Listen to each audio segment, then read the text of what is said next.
आज पूरे प्रदेश में डॉक्टर यशवंत सिंह परमार की 111वीं जयंती मनाई गई। उनकी याद में प्रदेश भर में कार्यक्रम आयोजित किए गए। इसी उपलक्ष्य में जिला सिरमौर में के कांग्रेसी कार्यकर्ताओं द्वारा यशवंत सिंह परमार चौक पर स्थित डॉक्टर परमार की मूर्ति पर फूल मालाएं चढ़ाई गई। सभी कार्यकर्ताओं ने डॉक्टर परमार को याद कर उनके दिखाए मार्ग पर चलने का निश्चय किया। रामस्वरूप चौहान ने बताया कि हिमाचल के निर्माण के लिए प्रदेशवासी डॉक्टर परमार के हमेशा आभारी रहेंगे। डॉक्टर परमार का प्रदेश में सड़क, स्वास्थ्य, शिक्षा को मजबूत बनाने में भी अहम योगदान रहा है। जो हमारा जिला सिरमौर के रहने वाले थे, उन्होंने अपनी शुरू की शिक्षा शमशेर हाई स्कूल नान से की। उसके बाद उन्होंने वकालत की और वकालत करने के बाद वो पहले जज सिरमौर स्टेट में रहे। उसके पश्चात उन्होंने कांग्रेस की ऑर्गेनाइजेशन में बहुत काम किया, संगठन बनाया और वो हिमाचल प्रदेश के प्रथम डॉक्टर वाई साहब हिमाचल प्रदेश के प्रथम मुख्यमंत्री रहे। और मुख्यमंत्री रहते हुए उन्होंने बहुत अपनी स्टेट के लिए, अपनी यूनियन टेरिटरी थी हमारी, उसके लिए बहुत काम किया। गौर हो कि हिमाचल निर्माण में डॉक्टर वाई.एस. परमार का अहम योगदान रहा और उनके अथक प्रयासों के चलते हिमाचल आज पहाड़ी राज्यों की अग्रणी श्रेणी में खड़ा है। हिमाचल के विकास, हिमाचल की संस्कृति की रक्षा के लिए भी वे सदैव तत्पर रहे। हिमाचल निर्माता की 111वीं जयंती पर मंडी कांग्रेस कमेटी ने वाई.एस. परमार को याद किया और उन्हें श्रद्धा सुमन अर्पित किए। इस अवसर पर सभी कांग्रेसी कार्यकर्ताओं ने वाई.एस. परमार के बताए हुए मार्ग पर चलने का प्रण भी लिया। जिला कांग्रेस कमेटी के अध्यक्ष दीपक शर्मा ने कहा कि डॉक्टर वाई.एस. परमार हिमाचल के निर्माता थे और 2 बार प्रदेश के मुख्यमंत्री रहे।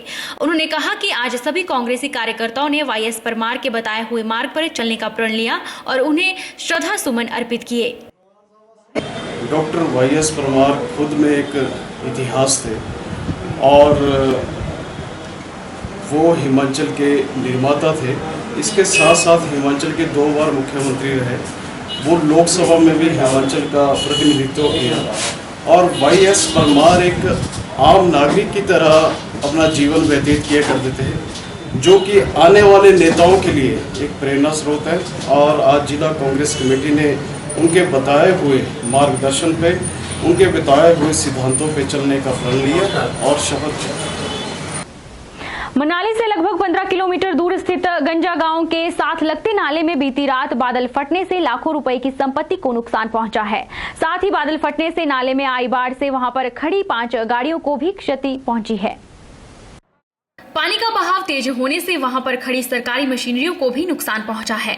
अधिक जानकारी देते हुए पीडब्ल्यूडी के जे विवेक गौतम ने बताया कि इस बादल के फटने से सरकारी संपत्ति को करीब 20 से 30 लाख का नुकसान हुआ है। साथ ही निजी संपत्ति में एक निर्माणाधीन मकान को भी काफी क्षति पहुंची है।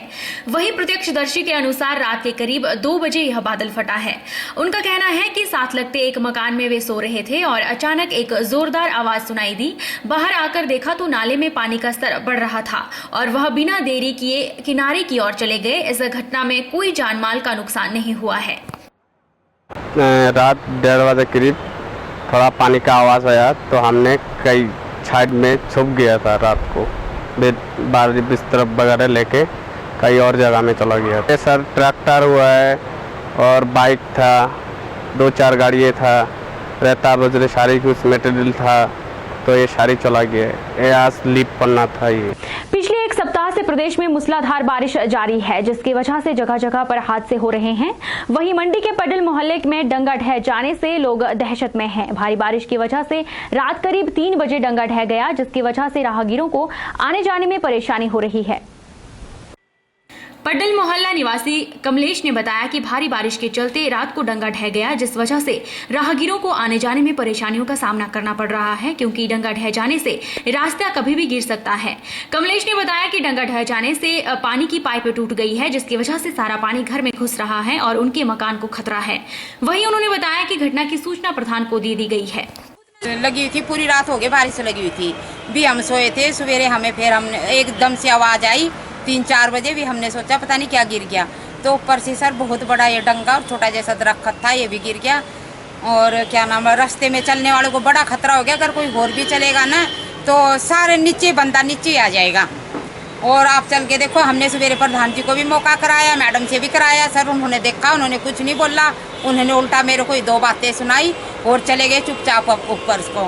हिमाचल प्रदेश प्रदेश के चंबा जिला के उटी पंचायत के मंडू नाला में मासूम बच्चों की जाबाजी या सरकार की नालायकी, होश उड़ाने वाली वीडियो खबर चौंकाने वाली है। साथ ही सरकारी व्यवस्था पर भी कड़ी चोट लगा रही है। स्कूली बच्चे पानी की तेज धारा में जीवन जोखिम में डालकर स्कूल जाने को मजबूर हैं, लेकिन क्या प्रशासन गंभीर है, ये एक बड़ा सवाल है। हमारे संवाददाता को एक ऐसा वीडियो मिला है जो आम आदमी के रोंगटे खड़े कर सकता है। इस वीडियो में साफ देखा जा सकता है कि कैसे कुछ स्कूली बच्चे नन्हे छात्र छात्राओं को अपने कंधों पर उठाकर नाला पार करवा रहे हैं। वहीं जब स्कूली बच्चों से इस बारे में पूछा गया तो स्कूली छात्रा ने कहा कि इस नाले को पार करने में बहुत मुश्किलें आती हैं और कई बार ज्यादा बारिश होने से पानी ज्यादा होने पर उन्हें छुट्टी भी करनी पड़ती है। बच्चों ने प्रशासन और सरकार से नाले पर जल्द पुलिया बनाने की मांग की है। हम रोज घर से आते हैं तो हमें इस नाले को पार करना पड़ता है। छोटे छोटे बच्चों को अपनी पीठ या कंधे पर लेकर स्कूल जाना पड़ता है और कभी कभी बारिश हुई तो हमें छुट्टी भी रखनी पड़ती है। ये लगभग 4-5 से पुल बना है पर आधा ही बना है।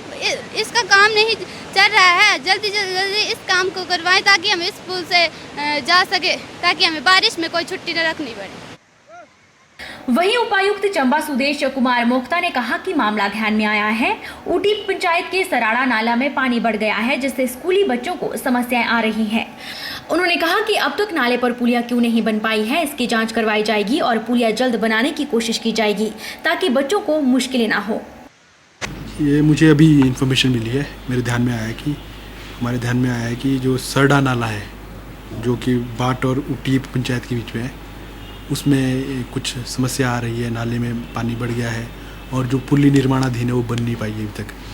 तो क्योंकि अभी मुझे इसके बारे में एग्जैक्ट स्टेटस रिपोर्ट नहीं है, मैंने बाट पंचायत के जो पंचायत सेक्रेटरी है और एडजेसेंट वो भी है, उनसे इवन डीपीओ प्लानिंग से भी पता किया कोई केस पेंडिंग तो नहीं है। तो हम इसकी जाँच करके किसी न किसी तरह से इस पुली को बना देते हैं और जो पिछला जो कार्य कर रहे हैं, क्यों इतने सालों से उनका कार्य नहीं हुआ, इसकी भी थोड़ी परख कर देते हैं। हम अपनी ओर से पूरी कोशिश करेंगे कि बच्चों की सुविधा के लिए और उनके सेफ्टी के लिए ये पुली जल्द से जल्द निर्मित हो।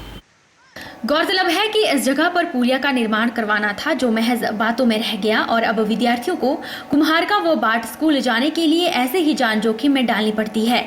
एक मामूली चूक भी छात्रों की जान जोखिम में डाल सकती है। वक्त चला है छोटे से ब्रेक का। ब्रेक के उस पार फौरन लौटेंगे, आप बने रहिए हमारे साथ।